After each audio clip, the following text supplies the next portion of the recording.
Bismillahirrahmanirrahim. Alhamdulillah Rabbil Alamin.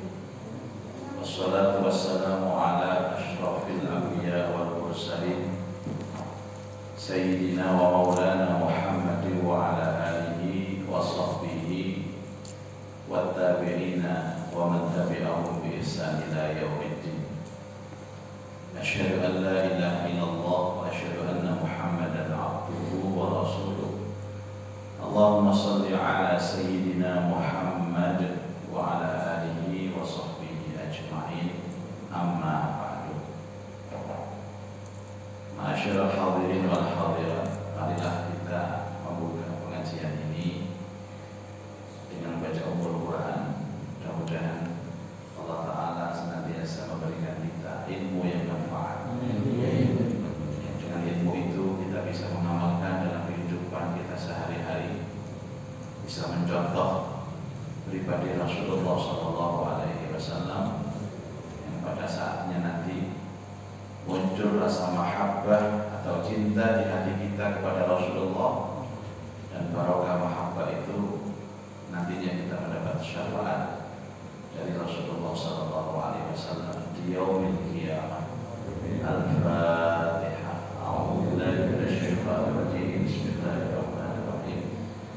Alhamdulillahi rabbil alamin arrahmanir rahim maliki yaumiddin. Iyyaka na'budu wa iyyaka nasta'in. Ihdinas siratal mustaqim, siratal ladzina an'amta 'alaihim ghairil maghdubi 'alaihim waladdallin. Hadirin wal hadirat, hari ini kita akan membaca tema dua Rasulullah pada waktu remaja, yaitu menggembala kambing. Yang kedua, Rasulullah menikah dengan Ibunda Khadijah. Jadi hari ini temanya luar biasa. Nikah itu lah ecok ya, oke. Langsung kaitannya jawab dari dulu, Ustaz. Bapak Ibu, begini. Jadi kitab yang kita baca ini di awal itu menceritakan tentang bagaimana pribadi Rasulullah, akhlak Nabi, karakter Nabi. Tapi di akhir nanti itu menceritakan tentang fisiknya Rasulullah. Nabi itu, rambutnya seperti apa, tingginya seperti apa, ya, hidungnya seperti apa. Yang jelas bangir lah, atau kayak awal-awalnya tadi. Jadi awal-awal ini dilihat dari fisik ini jauh dari Rasulullah. Iruni bangir, Nabi itu memiliki lesak. Makanya saya katakan berkali-kali di sini, kalau mengikuti sunnah itu jangan mengikuti sunnah fisiknya, tapi sunnah akhlaknya. Nah, kitab ini kalau di prosentase 100%, 99% menceritakan tentang akhlak Rasulullah, perjuangan Rasulullah. Yang 1%-nya itu baru tentang fisiknya Rasulullah. Hadis tentang jenggot misalkan, itu kan ya sahih hadisnya. Tapi karena jenggot ini melekat dalam fisik dan genetik manusia, maka jenggot ini bukan menjadi perintah mutlak. Karena ada sebagian umat Rasulullah itu yang tidak bisa tumbuh jenggot. Ojo diseneni, tidak sunnah Rasulullah. Jangan. Yang tumbuh jenggot rawatlah, karena itu sunnah. Yang tidak, karena memang tidak ada bibit-bibit jenggot, dia ojo diseneni. Sano. Kadang tarik jenggot itu lurus banget. Dua. Makanya itu dilus-lus kita. Akhirnya protol siji kali siji. Kenapa ada jenggot? Identitas laki-laki, Bapak Ibu. Karena Allah menciptakan gen seorang laki-laki itu berjenggot, berkumis. Perempuan hanya berkumis, tidak berjenggot. Nek enten wedok beremosen ada. Nek wedok jenggotan iki gak tau ketemu. Bisa menjadi bocah, Bapak Ibu. Maka rawatlah karena sunnah. Jika tidak, ya. Tapi kalau kejujuran sholat malam itu sunnah mutlak. Gak lanang, gak wedok, gak cilik, gak gede, gak Arab, gak ajam, semua harus mengikuti Nabi Sallallahu Alaihi Wasallam. Kejujuran, apalagi banyak sekali ya, amanah. Makanya awal-awal ini menceritakan bagaimana sepak terjang dan perjuangan Rasulullah serta karakter dan akhlak Rasulullah. Nanti di akhir diceritakan bagaimana fisiknya Rasul Sallallahu Alaihi Wasallam, agar pada saat kita membahas tentang pribadi Rasulullah, konsentrasi kita ini tidak tertuang melulu hanya pada fisiknya Rasulullah.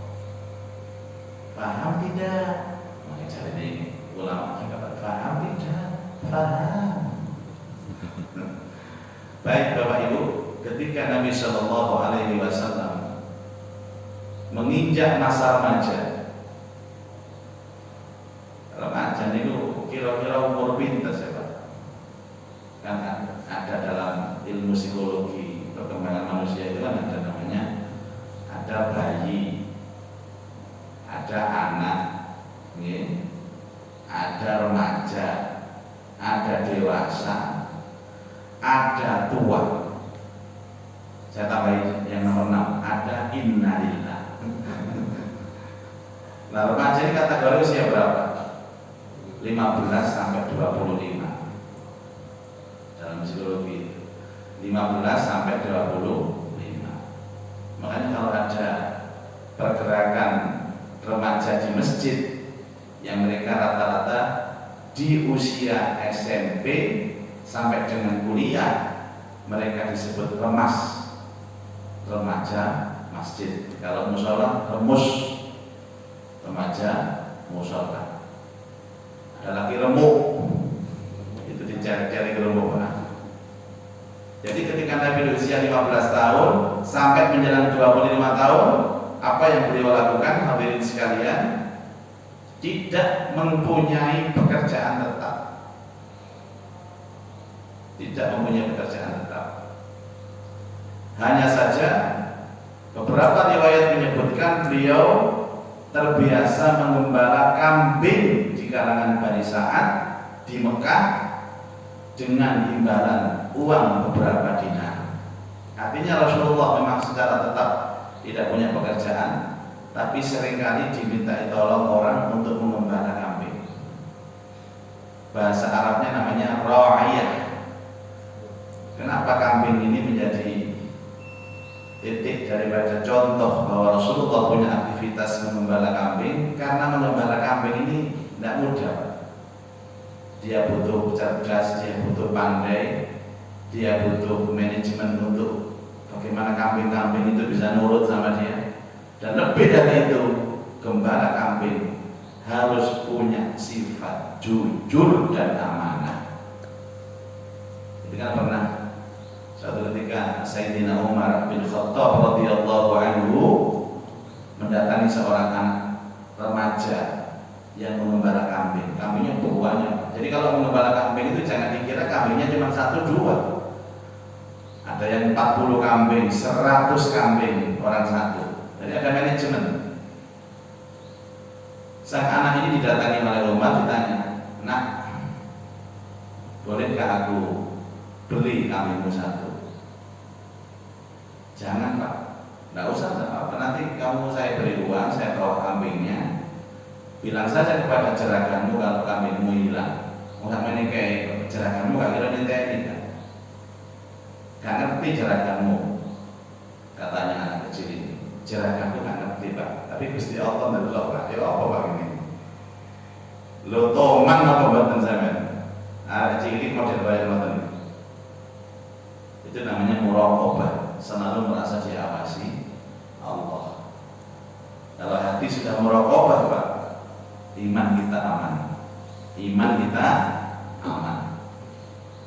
Tapi biasanya orang itu bisa ibadah kalau orang banyak, tapi kalau sudah sepi sendirian, biasanya justru dia lalai, lupa dari Allah. Padahal muraqabah itu banyak orang atau tidak ada orang, tetap hatinya merasa diawasi Allah. Orang cenderung maksiat itu kan kalau dirian, Yang ana wong akeh handphone sing dibuka niku Quran. Quran lho, apa Quran iki? HP ini Quran iki. Dadi wong sepi baru dilemane wong arep TikTok lho siji maneh gitu loh.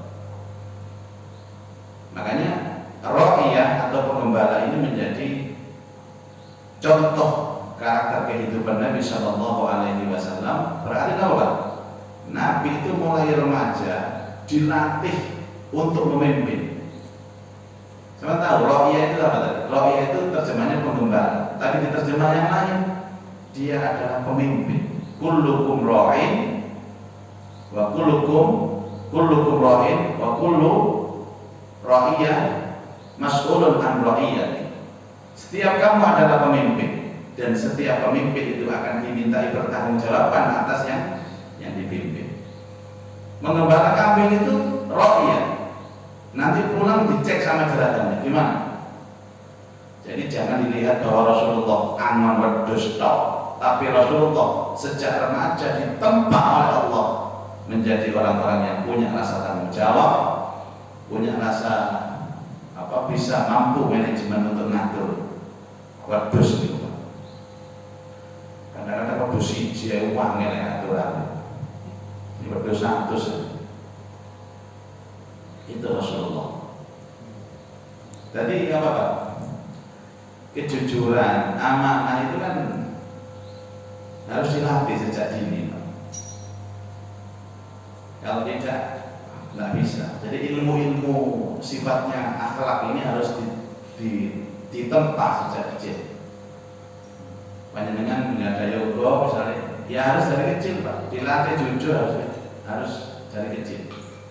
Nah, jujur ya, karena setiap perilaku kita ini diawasi sama Allah. Di masjid ada di Dharma Permai itu apa namanya? Ada spanduk besar begini Pak, masjidnya dikasih spanduk. Namanya Masjid Ar-Rahmah. Kalau saya Selasa juga ngaji Sirah Nabawi di sana. Awas tempat ini ya, diawasi CCTV. Diawasi CCTV besar. Tapi CCTV ini hanya mengawasi gerak-gerik Anda. Dan Allah akan menghisap Anda. Sudah ditulis teman-teman. Percaya sama lewat mereka. Tak perlu dari gede. Jadi CCTV ini hanya mengawasi Anda, tapi Allah lah yang menghisap Anda. Jadi sinyal Anda, waduh ini wis ngerekam gelagatku iki wong iki. Bapak Ibu kalau niat ke masjid niatnya apa Pak? Kamu sini Pak. 3 nggih. 1 jamaah, 2 ngaji, 3 sedekah. Napa menapa mari ngaji sanggale ilang. Niat sedekah ngoten lho. Nggih. Jadi niatkan 3 kalau ke masjid Pak. 1 napa jamaah, 2 ngaji taklim, 3 sedekah. Tapi nek sing copet ini niate papat. Senapa papat ngoleksi sandal.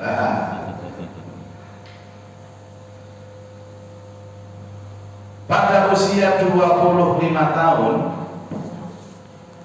beliau pergi berdagang ke Syam menjalankan barang dagang milik Khadijah. Ibnu Ishaq menuturkan Khadijah binti Khuwailid adalah seorang wanita pedagang terpandang dan kaya raya. Dia biasa menyuruh orang-orang menjalankan barang dagangannya dengan membagi sebagian hasilnya kepada mereka, sementara orang-orang Quraisy memiliki hobi berdagang. Jadi dulu ada namanya Khadijah. Khadijah ini janda usia 40 tahun. Riwayat itu sudah sangat sepakat para ulama ahli sejarah bahwa beliau adalah seorang janda kaya raya, usianya 40 tahun. Memang ada jiwanya, jiwa pedagang sugih.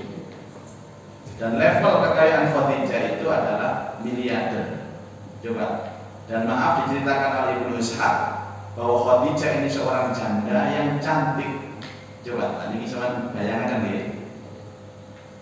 Dan semi mriki enten rondo umur 40 tahun, ayu, soge, bisnisnya lancar.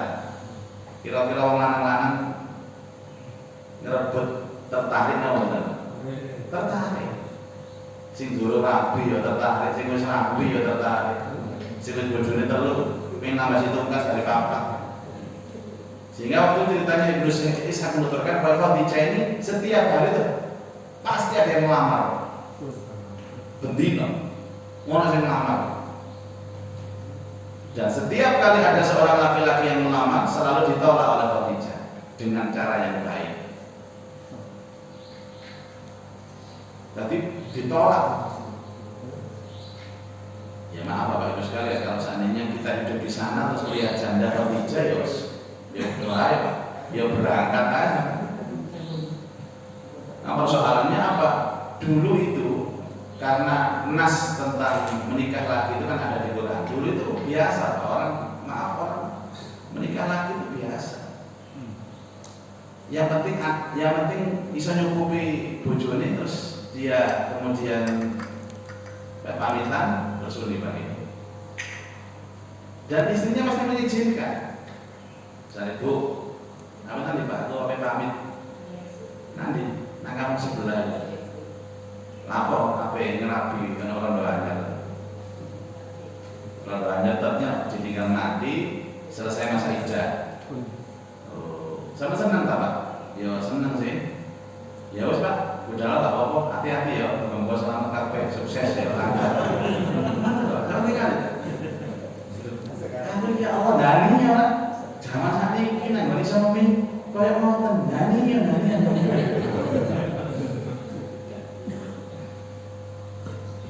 Nggak tahu kenapa orang sekarang menentang itu loh, kenapa saya wallahu a'lam, saya nggak tahu Pak, dari mana, siapa sih ngaiti, gak oleh sih ngaiti siapa, biar lancar. Terus setelah selesai akad nikah, pulang ditanya lagi, ya Pak, lancar. Lah bojo kok dijak, enggak ya aku pamitan kondisi ini diizini pirang dino, sedino, telung dino. Ya sekarang kamu sak minggu enggak apa-apa, ya wis ya. Iki biaya seminggu tak tinggal saya. Yo, hati-hati loh Pak. Nih bener berinya mana lah. Wah enak ini bahaya. Makanya saya cari, saya selidiki sekarang. Kenapa kok banyak penentangan terhadap syariat itu? Ini ibu-ibu kata itu, jelo-jelo. Sudah, Bapak Ibu sekalian, Khadijah. Lah dia mendengar Rasulullah SAW dengan akhlaknya yang jujur, yang amanah. Wah kita tepat ya, pemuda ini akan saya suruh untuk berdagang. Karena apa dalam benak Khadijah? Dasarnya orang yang salihah. Dia berpikir bahwa kalau perdagangan saya itu dipegang oleh orang-orang jujur seperti Muhammad ini, pasti akan menguntungkan. Jadi orang-orang yang berpikir positif itu Bapak Ibu, keuntungan pertama kali dalam bisnisnya itu adalah kejujuran. Itu. Dan Nabi itu disuruh Pak, akhirnya diperintahkan ke Syam bersama dengan pembantunya beliau namanya Maisarah. Jadi Maisarah itu bukan orang perempuan, itu orang laki-laki Pak, yang mengawal Nabi Shallallahu Alaihi Wasallam. Jadi statusnya Maisarah itu hanya mendampingi Rasulullah, tapi hak mutlak kewenangan perdagangan Khadijah dipegang Nabi. Dan yang dijual itu kain yang bagus-bagus. Itu berapa onta yang mengangkut kainnya itu. Dan Maisarah ini diminta tolong awason wong ini, diawasi. Jadi berfungsi sebagai CCTV-nya itu Maisarah. Dan dari Maisarah itulah kemudian terhimpun banyak sekali informasi betapa jujurnya Rasulullah Sallallahu Alaihi Wasallam. Jadi Pak, ini barang ini Pak ada cacatnya sedikit Pak. Oh iya, ini cacat dibuka cacatnya, monggo berkali sampai itu. Dan rata-rata yang membeli itu Pak selalu melebihkan uangnya. Kan kata Pak, kalau ini sering tuku barang, kalau angkat di atas harga aslinya yang ditawarkan. Jadi ibu-ibu ini terutama sing ahli ngenyang sing barokah itu ngenyang di atas harganya. Tuku kejabi royo iki selawe ayu tak tuku di 30 ya. Kaget. Loh, kapan nyang? Ya tak nyang, tapi tak nyang 30 ngoten. Nah, itu mati Rasulullah. Oh, gedang ku selawe ayu. Sing dodolan tuwek. Pinten yo lawe? 2000 nggih. Ya Allah, niki mboten umat Rasulullah, Pak. Umat iblis iki, Pak. Lah sing dodol gak payu, Pak. Meneng ae to. Ya wis gak apa-apa yo. Tukun gak apa-apa. Sampe berbes minggu, tukun gak apa-apa. Muga-muga yo. Kan mulai dijugot kan ya.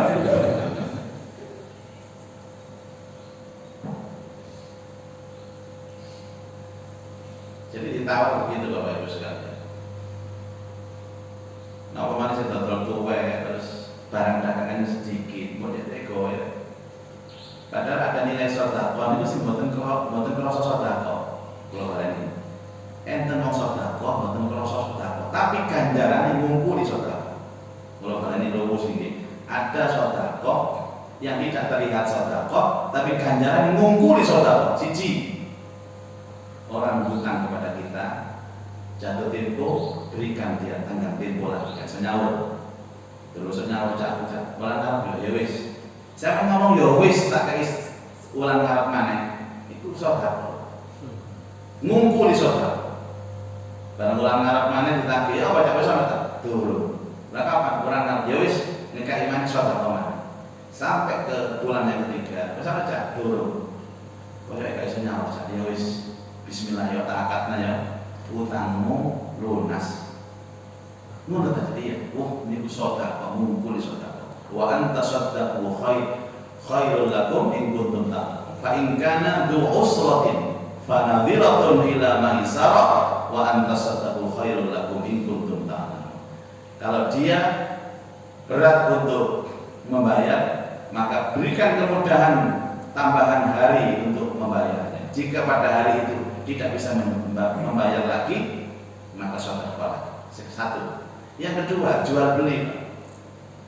Jual beli. Panjenengan padha Islam iki wis seru lah sing dodol sapa. Napa didol 20 sama nyang 20.000. Sing 5.000 itu sedekah.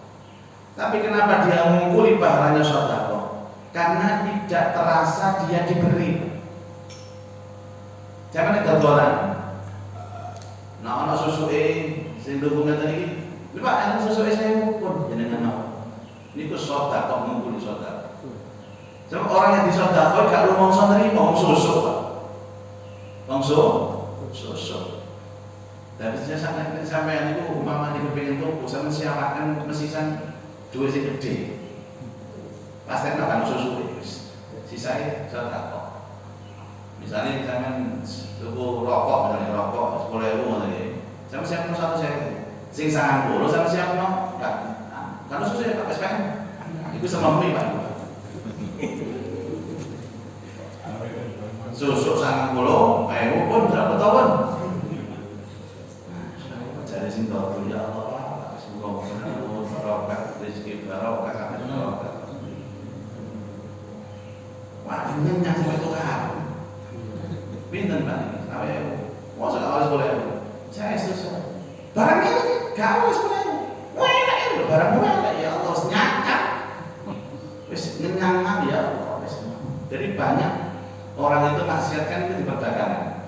Banyak orang maksiat dalam perdagangan dan banyak orang berpahala dalam perdagangan. Ternyata rahasianya di situ. Ya ada nilai sedekah yang disamarkan, kaya-kaya sedekah tapi sedekah. Kenapa?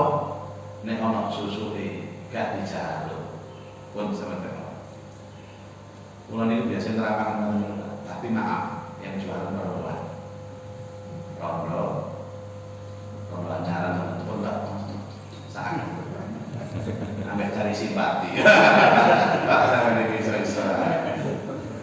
Kalau saya mengalami pengalaman. Ini ronda nih, waduh, ini jiwa penuh apa ini? jiwa mengayomi. Biasanya ngoten niku laporan, nek pun laporan. Sing rondo totolan niku. Kan kurang sing nedhi ya, Pak.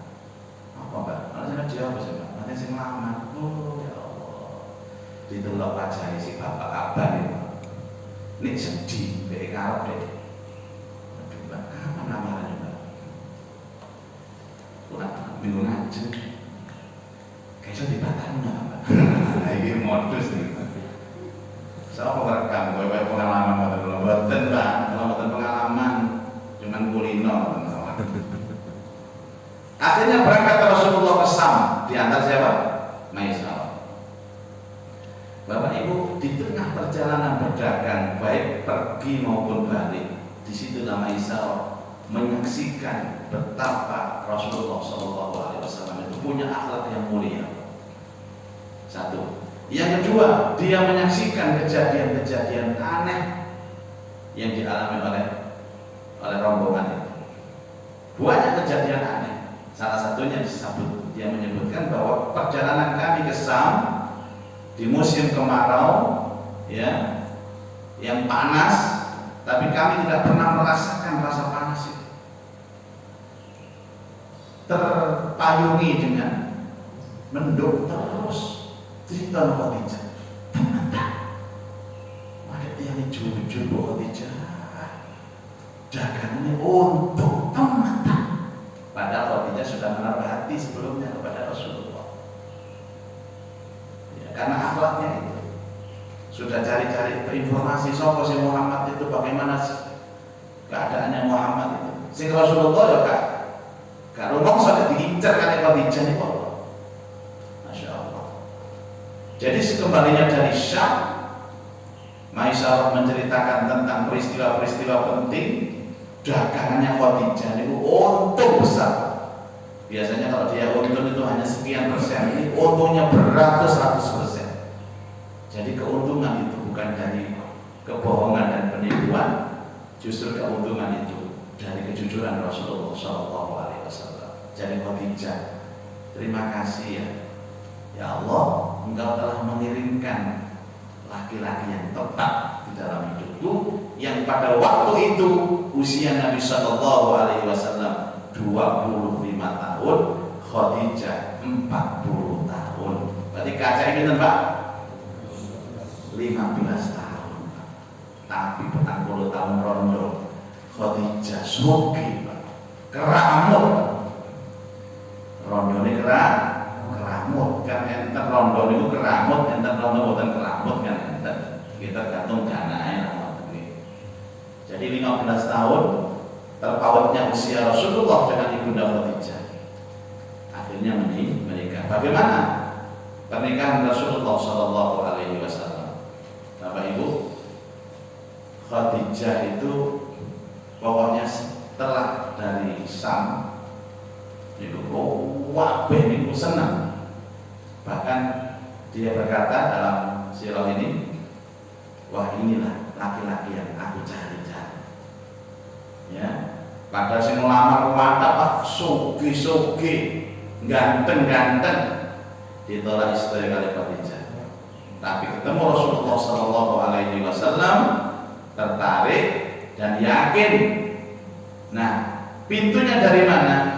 Dia menghubungi seorang kawannya yang bernama Nafisah binti Munyah. Siapa Nafisah ini? Dialah kawan Khadijah yang kenal dengan paman-pamannya Rasulullah. Ini zaman saat ini jenenge Jomblang. Cinta Jomblang ini kok Nafisah binti Munyah. Tolong sampai nama paman-paman ya. Muhammad iki wis duwe bojo tak turu. Nek duwe bojo kandakno. Tapi ojo ngomong aku sing karep. Gak pantes wedok ngomong karep gak pantes. Warang paman-pamane. Istilahnya ngomong, ya nopo nek Muhammad dijodohkan karo Khadijah. Tapi kok sing nek wis deal ya sing nglamar ya Muhammad. Ojo aku kok nglamar. Itu etika zaman dahulu Bapak. Sudah ada tradisi seperti itu. Walaupun sing karep niku sing wedok, tapi bagaimana caranya dia menyuruh orang seakan-akan nanti tetap yang melamar itu adalah sing lanang, Rasulullah Shallallahu Alaihi Wasallam. Jadi bahasa mriki pucuk dicinta ulang pun tiba. Paman-paman Rasulullah Shallallahu Alaihi Wasallam waktu itu yang dilapori oleh Nafisa, satu pun tidak ada yang tidak setuju. Kau apa setuju? Ya aku gak setuju Pak. Rondo, enom, ayu, suge, solihah. Akhirnya diaturlah bagaimana pernikahan Nabi Shallallahu Alaihi Wasallam. Kemudian paman-paman beliau menemui paman Khadijah untuk mengajukan lamaran. Napa jenenge? Khitbah. Setelah semuanya dianggap beres, maka perkawinan pun segera dilaksanakan. Apa itu? Di zaman biyen itu wong wedok dilamar itu jawabannya apa? Jawabannya menang. Nek menang niku padane setuju. As-sukutu tadullu ala ridho. Menengi wong wedok dilamar itu menunjukkan dia ridho, dia senang. Kenapa Bapak Ibu? Karena mencerminkan akhlaknya perempuan. Perempuan itu malunya besar. Beda ya, malunya besar. Si mana kemaluannya besar. Beda ya. Ada tambahan ke sama akhiran an, itu beda artinya. Malu dan kemaluan. Ya, sampai maaf ini ada kajian radio, saya ditanya, Pak Ustadz, saya ini punya istri sudah menikah 20 tahunan. Saya heran dengan istri saya. Masa 20 menikah jalur diisi lo gak tahu.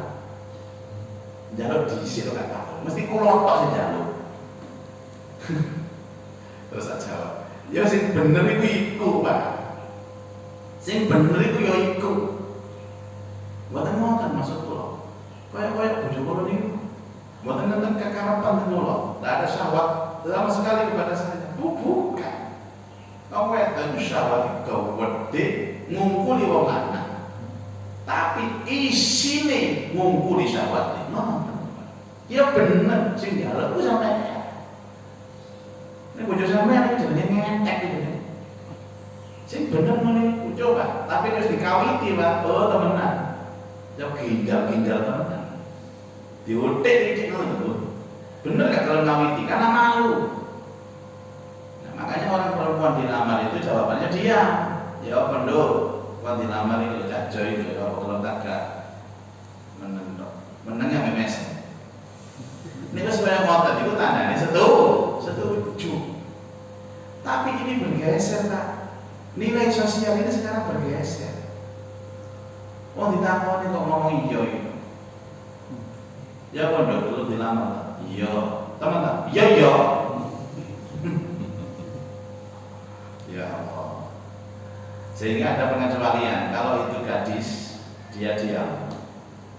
Kalau dia janda tanpa anak, iya, tapi situ iya. Ini anak kita lu, iya itu. Ini anak itu kan telu, yo itu. Contoh, ini si dilamar iki gadis, ya pondok gelem tak menang tak.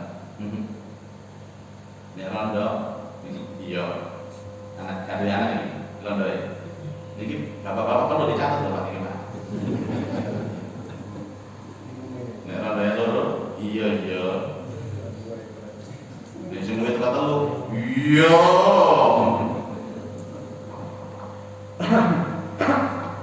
Nyata nih kita buat sakit gitu, ya pengalaman Pak. Di daerah kita ini ada kampung katanya Lamongan, beberapa kecamatan itu masih menerapkan sing jaluk sing wedok. Niku nulayani tradisi Islam juga Pak. Bagaimanapun perempuan itu jiwanya punya rasa malu, jadi yang meminta itu adalah kalau nanti kan ada Kanwil BRI Tower nanti jam 7 dari sini langsung berangkat.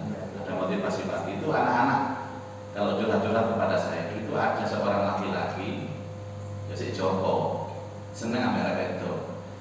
Laki-laki ini apa jadi apa gitu, seneng sama perempuan ini jadi kasirnya di BRI. Saya itu senang Pak Ustaz dengan perempuan. Apa doanya supaya dia senang dengan saya? Nah kayak itu mau Pak. Ini, insya Allah saya senang sampai awal. Terus, tapi apa?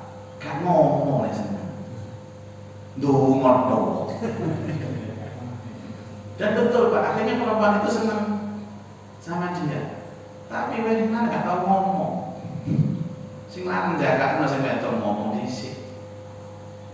Lah kula mboten semerap, sing wedok kandha kula remen Ustaz kare Cak Joko iki. Tapi kok tiyang mboten nate sayang nang kula napa-napa. Lho iya kan. Nah, terus sing Cak Joko iki kandha kula nate napa Ustaz? Sepatus apa jenenge ngerti nih Mbak Siti ku seneng kula. Lho, Siti ku seneng konco. Ku seneng. Karena ngomong-ngomong, lu kok semua Ustaz itu, kok Siti senang? Ya Siti ini ngomongan aku ya, apa nih? Nah, status saya itu kayak Nafisa binti tadi, semuanya tadi Pak, Jombang. Sudah, ternyata si Joko ini, orangnya angel Pak, gak ngomong-ngomong. Akhirnya Siti itu ditegep koncone Joko, jenenge, gua anak, gua sapa. Akhirnya dirapi Pak. Dirapi. Joko ini nangis Pak. Ya no Ustaz, ya no nanti kalau ditinggal rapi ada Siti. Kenapa batas seneng kali itu? Siti kuwi seneng konco, tapi kon gak ngomong. Yo iku jenenge Gresik Surabaya. Gak disik aja Solo. Lho iku. Ya gak jodoh so. Akhirnya sing Siti gitu kan, ya napa Ustaz, wong Joko gak tau cerita kula, nggih kula timang di perawan tuwa, nggih kula rapi dhisik. Gak apa-apa sih. Kan gak salah. Cinta tidak harus memiliki, ngono akhirnya. Nek wong lanang ngomong, gak ngomong ya apa Pak. Perkara ditolak urusan buri, sing penting ada keberanian bicara. Bapak-bapak tenan apa ngomong tok.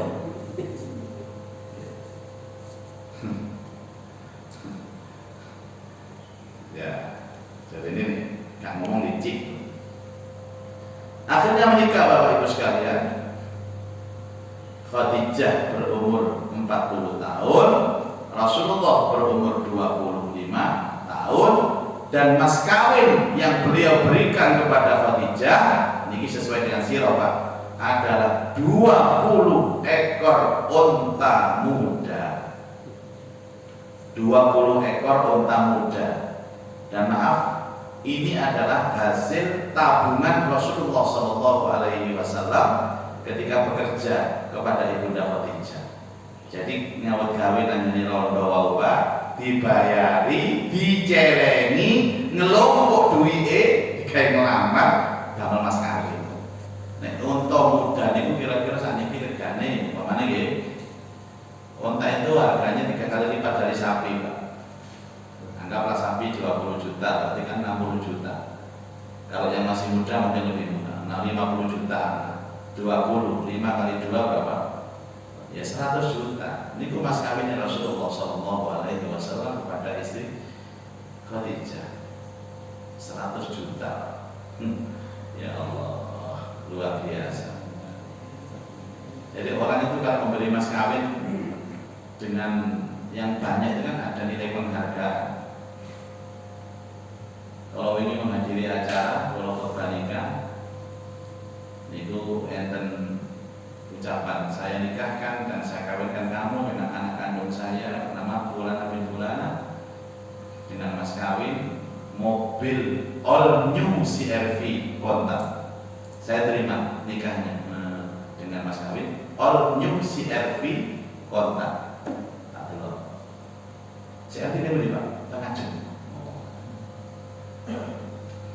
Terus nama atas nama sing wedok. Oh, cocok. Betul ngomong dengan senang. Mas, tadi kamu sudah memberikan CRV kepada istrimu.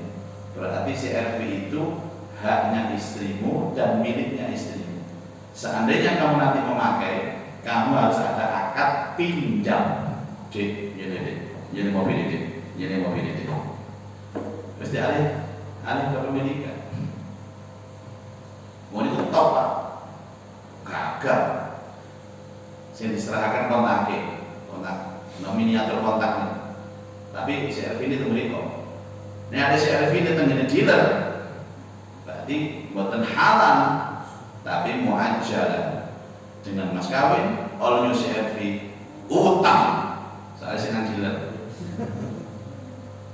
Tapi maklum Pak, CRV utang itu saya senang hati ini boten. Mas kawin 10.000 utang bisa. Dengan mas kawin uang sebesar 10.000 rupiah utang. Nang gedung linter ini banget. Ya Allah, dari cari hati. Mbak sampai jadi gelem mbak, kayak mas kawin 10.000 diutang bisa. Napa mas gak utang mas? Walaupun kalau salah teng dompet Ustaz, ketinggalan dompetnya. Akhirnya diutang. Mungkin nek dadi suami istri Pak, sing utang mau diutang malih Pak. Kayak itu rokok. Sing mas kawin utang iki tak utangi malih dadi kayak itu rokok. Itu peristiwa nikahnya Rasulullah. Bapak Ibu sekalian, karena itu ada ulama berpendapat, salah satunya Imam Ahmad bin Hanbal, bahwa sesuatu yang dilakukan pada Rasulullah SAW di atas usia 25 itu namanya hadis namanya. Kalau semua di bawah Rasulullah, itu dalam ilmu hadis ya, di bawah umur 20 sebelum menikah itu namanya sunnah. Maka ada hadis, ada sunnah. Ini hadis Rasulullah, ini sunnah Rasulullah. Ada yang menyatakan ulama itu bahwa hadis dan sunnah ini sama. Tapi ada yang menyatakan perbedaan. Kalau sunnah itu sebelum menikah, kalau hadis itu setelah menikah. Makanya nikah itu termasuk sunnah. An-nikahu sunnati. Rasulullah sebelum diangkat menjadi Rasulullah itu kan semuanya baik, tapi belum menjadi hadis karena Rasulullah belum diangkat menjadi nabi dan rasul. Dari pernikahan dengan Khadijah inilah menurunkan putra dan putri semuanya kecuali satu, Ibrahim. Karena Ibrahim itu anak Rasulullah yang meninggal dunia waktu kecil sampai terjadi gerhana. Itu adalah putra Rasulullah dari seorang ibu yang bernama Maria Qibtiyah.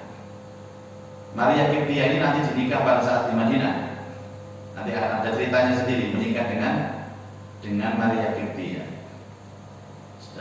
Seorang hadiah, seorang janda dihadiahkan kepada Rasulullah SAW dari Qibti sana, Koptik. Jadi agamanya Kristen Koptik, Ahlul Kitab.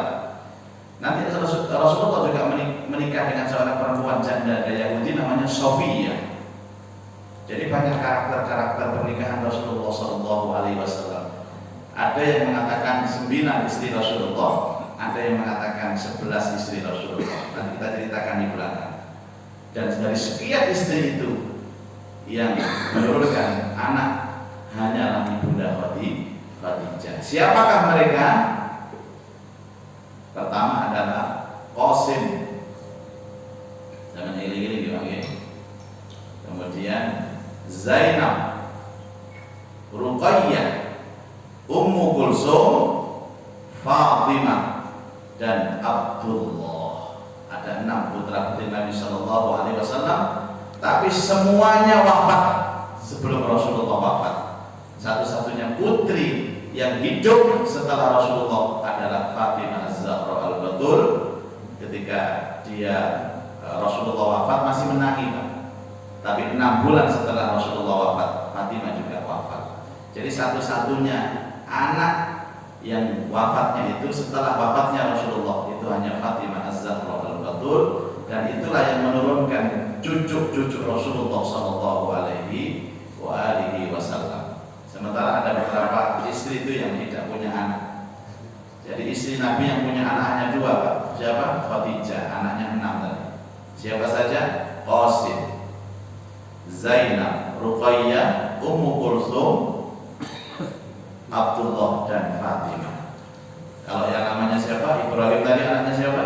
Maria Fiftiyah. Selain itu tidak ada satupun istri Nabi Shallallahu Alaihi Wasallam yang mempunyai putra, apalagi sampai mempunyai cucu. Jadi seluruh keturunan Rasulullah sampai sekarang ini, Bapak Ibu, yang terkenal dengan 2 sebutan. Ada yang mengatakan Al-Habib, yang kedua Sayyid. Ada Habib, ada Sayyid. Itu adalah dari jalur siapa? Fatimatus Az-Zahra. Baik Bapak Ibu, ini sejarah Rasulullah bagaimana ketika menikah dengan Ibunda Khadijah. Dan setelah itu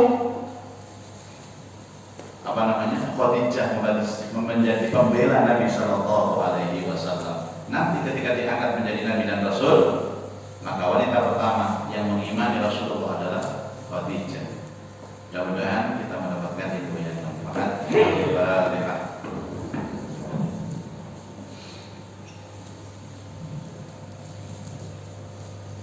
A'udzu billahi minasyaitonir rajim. Bismillahirrahmanirrahim. Alhamdulillahirabbil alamin. Allahumma shalli ala sayyidina Muhammadin wa ala alihi wa sahbihi ajma'in. Allahumma anfa'na bima 'allamtana wa 'allimna ma yanfa'una wa zidna ilman nafi'a. Allahumma arzuqna fahman nabiyyin wa hifdzal mursalin wa ilhamal malaikatil muqarrabin bi rahmatika ya arhamar rahimin. Rabbana atina fid dunya hasanah wa fil akhirati hasanah wa qina adzabannar. Wa sallallahu ala sayyidina Muhammad wa alihi wa sahbihi ajma'in. Alhamdulillahi rabbil alamin. Subhanakallahumma wa bihamdika asyhadu an la ilaha illa anta astaghfiruka wa atubu ilaik. Insyaallah Kamis depan libur, Pak. Saya ada acara 2 hari, Rabu dan Kamis. Ya, Rabunya di Al-Hijrah juga libur. Kamisnya di sini juga libur. Kemudian Kamis berikutnya bisa kembali ketemu lagi. Wassalamualaikum warahmatullahi wabarakatuh.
Kau panggil